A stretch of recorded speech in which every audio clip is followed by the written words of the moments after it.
দৈনিক চাঁদপুর দিগন্তের ১৯তম বর্ষপূর্তি। আজ ২ আগস্ট চাঁদপুরের ইতিহাসের এক গর্বের দিন।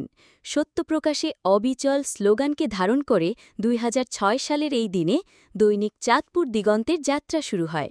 নিষ্ঠাবান, সৎ, কর্মঠ, প্রবীণ ও নবীনের সমন্বয়ে শুরু হওয়া এই পত্রিকা ১৯ বছর পেরিয়ে আজ ২ দশকে পদার্পণ করেছে।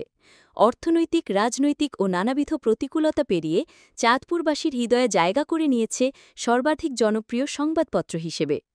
ওয়েবসাইটের মাধ্যমে এখন সমগ্র জাতি চাঁদপুরের খবর জানতে পারছে, ইলিশের বাড়ি চাঁদপুরের সৌন্দর্য দেখছে। দেশ ও জাতির কল্যাণে নিবেদিত চাঁদপুর দিগন্ত সবসময় বস্তুনিষ্ঠ সংবাদ পরিবেশন করে আসছে। দৈনিক চাঁদপুর দিগন্তের এই দীর্ঘ পথচলায় যারা প্রেরণা জুগিয়েছেন, তাদের প্রতি জানাই একগুচ্ছ রজনীগন্ধার শুভেচ্ছা। আর যারা আজ দৈনিক চাঁদপুর দিগন্তের পরিবারের মাঝে নেই, আল্লাহ তাদের জান্নাতের সর্বোচ্চ আসন দান করুন। চাঁদপুর দিগন্ত ফাউন্ডেশনের সার্বিক তত্ত্বাবধানে এগিয়ে যাচ্ছে তাদের লক্ষ্যপানে। সকলের সম্মিলিত প্রচেষ্টা ও ভালোবাসা নিয়ে আগামী দিনগুলোতেও দৈনিক চাঁদপুর দিগন্ত সত্য ও ন্যায়ের পথে নিরলসভাবে কাজ করে যাবে, এই প্রত্যাশা আমাদের সকলের। দৈনিক চাঁদপুর দিগন্ত, সত্য প্রকাশে অবিচল, চাঁদপুরের মানুষের ভালোবাসায় উজ্জ্বল।